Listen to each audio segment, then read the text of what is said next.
5.3 continued. So yesterday we did question number 1 to 3. So today we will start question number 4. Now see question number 4. How many terms? How many terms means we have to find n of an AP 9, 17, 25 must be taken to give us sum 636. तो means हमारे को SN दिया है 636 must be taken to give a sum of 636 means ये AP का कहाँ तक जाएगी कि हम उसको ऐड करें तो वो 636 आए. तो कितनी टर्म्स चाहिए n निकालना है. तो A हो गया 9 और D आ गया 17 माइनस 9 दैट इज 8. SN का फॉर्मूला लगा देंगे n/2 into 2a plus n minus 1 into d. SN कितना है 636. n we have to find n/2 2a 2 into 9 plus n minus 1 into 8. इसको मल्टीप्लाई कर दिया ये आ गया हमारा 1272 is equal to n into 18 plus 8n minus 8. 1272 is equal to n into 10 plus 8n. 1272 is equal to 10n plus 8n square. So quadratic बन गई 8n square plus 10n minus 1272 is equal to 0. 2 common भी ले सकते हो. 4n square plus 5n minus 636 is equal to 0. Now, by splitting the middle term, we can find n. Do it yourself. Question number 5.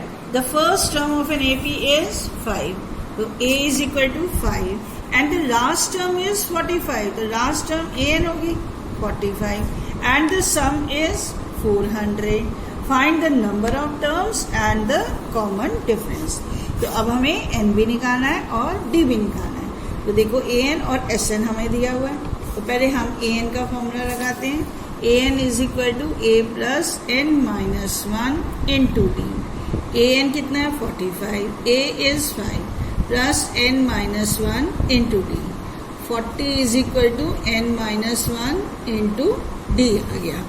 ये हमारी first equation हुई. अब Sn is equal to n/2 into 2a plus n minus 1 into d. Sn हमें दिया हुआ है 400. n we have to find 2a.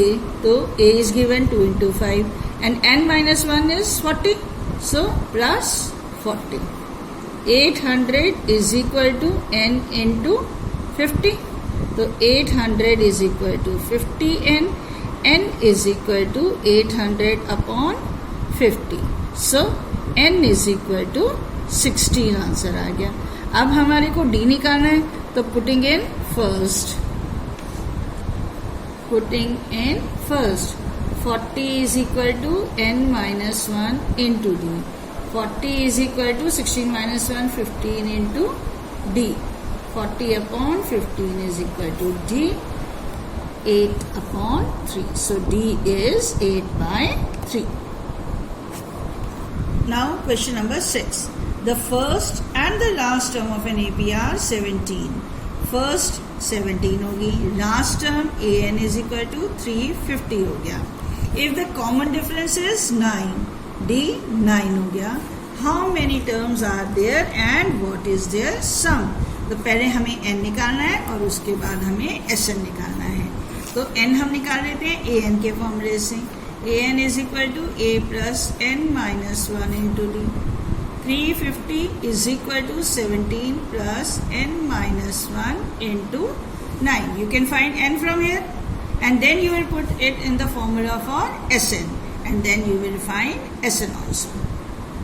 Find the sum of first 22 terms. That means you have to find S22 of an AP in which d is equal to 7 and a22 is equal to 149. So from here a22 it is given. We can find a plus 21d is equal to 149. d हमें पता है a plus 21 into 7 is equal to 149. a is equal to 149 minus 147, a is equal to 2। a की value आ गई, d हमारे पास है ही है। अब हमें निकालना है S22, तो Sn का फॉर्मूला होता है n/2, n कितना होगा 22/2 इंटू a प्लस an, ये लगा लेते हैं, ये कट गया 11 आ गया यहाँ, a हमारे पास आया 2 और an क्या है 149, ये कैलकुलेट कर लो और आपका आंसर आ जाएगा। नाउ 8th क्वेश्चन, 8 है find the sum of first 51 terms. S51 हमें निकालना है, whose second term and third term are 14 and 18. A2 is 14 and A3 is 18. Now we have to find S51. तो हमारे पास A2 और A3 है, यहाँ से हम A और D निकाल लेते हैं। A2 का मतलब A plus D is equal to 14 और A3 का मतलब A plus 2D is equal to 18। दोनों को सब्ट्रैक्ट कर देते हैं, A minus A cancel, so minus D is equal to -4, D is equal to 4 आ गया। पुट कर दिया, A plus 4 is equal to 14 हो गया और A इज इक्वल टू 10 आ गया। अब हमारे पास A भी आ गया, D भी आ गया, तो Sn का formula n/2 into 2a plus n minus 1 into d। आपने क्या निकालना है S51, इसका मतलब n हो गया 51, 51/2, 2 into 10 plus 51 minus 1 50 and d is 4. Now you can calculate it yourself. Now 9th question, this is very important question. If the sum of first 7 terms of an AP is 49 and that of 17 terms is 289, find the sum of first n terms. अब हमें 7 terms का सम दिया है, 17 terms का दिया है, तो अब हम इसको एक्सपैंड करते हैं और यहाँ से a और d निकालते हैं। तो हमारे पास फॉर्मूला है Sn is equal to n/2 2a plus n minus 1 into d। S7 तो 7/2 2a plus 6d is equal to S7 दिया हमें 49, 7/2 इसमें से 2 कॉमन ले लो, a plus 3d is equal to 49, ये 2 से 2 कैंसिल हो गया और ये 7 से 7 कैंसिल हो गया, तो हमारे पास a plus 3d is equal to 7, ये हमारी फर्स्ट इक्वेशन बनी। अब इसी तरीके से 17th, तो 17/2 into 2a plus 60d is equal to 289, तो 17/2 इसमें से 2 कॉमन लिया, a plus 8d is equal to 289, ये 2 से ये 2 कैंसिल हुआ, 17 सा 289 होता है, तो a plus 8d is equal to 17, ये हमारी सेकेंड इक्वेशन हुई। अब हम इन दोनों से a और d निकालते हैं। a plus 3d is equal to 7, a plus 8d is equal to 17, subtract कर दो, ये कैंसिल हो जाएगा, -5d is equal to -10, d is equal to 2, put कर दो, a plus 3 into 2 is equal to 7, a is equal to 1 आ गया, तो a और d आ गया। Now we have to find Sn, sum of n terms.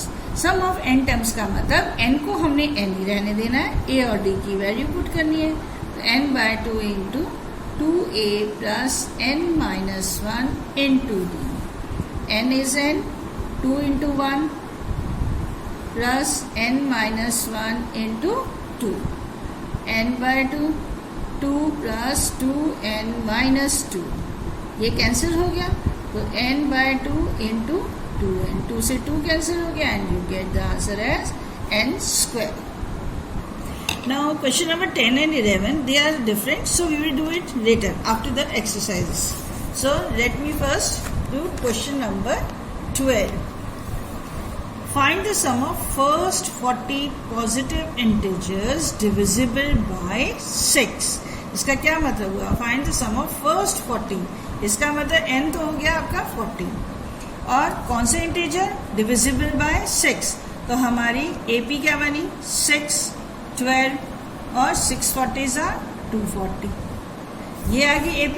अब हमने इसका सम निकालना है, n तो हमें दे ही रखा है, तो Sn is equal to n/2 into A plus AN का फॉर्मूला लगा लेते हैं, तो S40 is equal to 40/2, A कितना हुआ 6 plus 240, solve it and you will get the answer. It is also same, find the sum of first 15 multiples of A। अब n हमारे पास होगा 15 और AP हमारे पास होगी first 15 multiples of A, तो 8, 16 and so on is 120। तो again बिल्कुल जैसे क्वेश्चन नंबर 12 किया आपने, वैसे इसमें से A निकालो, D निकालो और SN निकालो। 14 sum, find the sum of the odd numbers between 0 and 50। तो odd numbers कहाँ से शुरू हमारे 1 से, 1, 3, 5, 7 and so on till 49। तो अब इसमें निकालने पड़ेंगे आपको कितने नंबर आएंगे। वैसे तो हमें पता है कि इसमें 25 आएंगे क्योंकि 0 to 50 50 हुए, तो odd numbers 25 है, पर हम वैसे भी निकाल सकते हैं कि A इज इक्वल टू 1 हो गया, D इज इक्वल टू 3 - 1 2 हो गया और AN इज इक्वल टू 49 हो गया। तो AN is equal to A plus N minus 1 into D, यहाँ लगाया 49, 1 प्लस N माइनस 1 इंटू 2, ये हो गया 1 इधर आ गया 48/2 is equal to N minus 1 24 और ये plus 1 N is equal to 25। Now you have to find S25. Do it yourself. Now see question number 15. A contract on construction job specifies a penalty for delay of completion beyond a certain date as follows: rupees 200 for the first day, rupees 250 for the second day, 300 for the third day and so on। तो क्या हुआ, the penalty for each succeeding day being rupees 50 more than the preceding day, how much money the contractor has to pay as penalty if he has delayed the work by 30 days। जैसे हम कोई भी काम होता है अपने ठेकेदार को बोलते हैं इतने दिन में काम पूरा करना है, और अगर वो डिले हुआ तो उसको फाइन लगेगा। तो इसी तरीके से कोई कंस्ट्रक्शन कंपनी ने रखा फाइन, अगर एक दिन भी डिले होता है तो उसको 200 रुपीज फाइन देना पड़ता है।